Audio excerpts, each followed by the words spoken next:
প্রবাসীরা প্রবাসে যথেষ্ট পরিমাণের কষ্ট করে গো আল্লাহ। আয় আল্লাহ, মাথার ঘাম পায়ে ফেলে দিনকে রাত বানিয়ে রাতকে দিন বানিয়ে তারা যথেষ্ট পরিমাণের কষ্ট করে। আয় আল্লাহ, মা বাবা ছেড়ে দেশের মধ্যে, মা বাবা ছেড়ে বিদেশের মধ্যে আছে।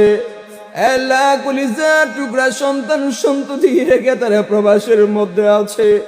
আয় আল্লাহ, সৌদি আরবেও গিয়ে দেখেছি যে পরিমাণের গরম, এই তীব্র গরমের মধ্যে কিভাবে তারা কষ্ট করে গো আল্লাহ।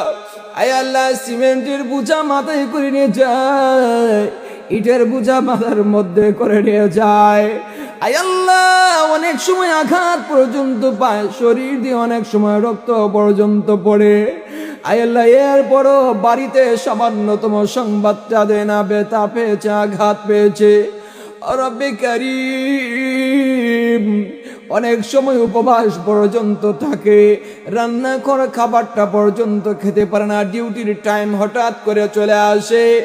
মা বাবা যদি বলে, বাবা রে প্রবাসী তুমি কি খাও, তুমি কি করো, বলে আমি গোশত রান্না করে খেয়েছি, অথচ সামান্যতম খাবার তার পেটের মধ্যে নাই। কষ্টগুলো একদম কলিজা ফেটে যায়। এরপরও মা বাবাকে সামান্যতম বলে না, আত্মীয় স্বজনকে বুঝতে দেয় না। ও আল্লাহ, তুমি রহম করো আল্লাহ, প্রবাসীদের উপর তুমি রহম করো আল্লাহ, প্রবাসীদেরকে তুমি অশান্তি দিও না। আই আল্লাহ, শান্তিতে রাখো।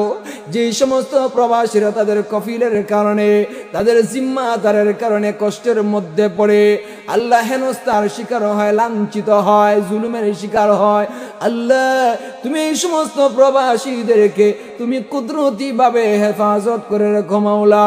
আয় আল্লাহ, বাড়িতে মা বাবা পড়ে আছে, ভাই বোন পড়ে আছে, আল্লাহ কতটা ঈদ তারা মা বাবা ছাড়া করে, সন্তান সন্ততি ছাড়া করে। আল্লাহ, আমরা তো সন্তানদের কিনে ঈদ করি, আমরা তো সন্তানদের কিনে মা বাবাদের কিনে ঈদ করি, কিন্তু তারা তো এইটা পর্যন্ত করতে পারে না। কলিজা যেন একদম পেটে যায়।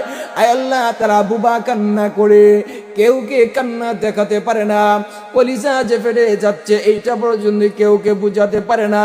বাড়ি থেকে যখন তাদের কাছে ফোন যায়, হাসি মুখে সব কিছু সুন্দরভাবে বলে দেয়, আল্লাহ এদেরকে তুমি রহম করো, এদেরকে তুমি নিরাপত্তার চাদর দিয়ে আবৃত করো, আল্লাহ এদেরকে তুমি সাহায্য করো, এদের রুজির মধ্যে তুমি বরকত দান করো, এদের হায়াতের মধ্যে তুমি বরকত দান করো, এদেরকে সব সময় তুমি শান্তিতে রাখো।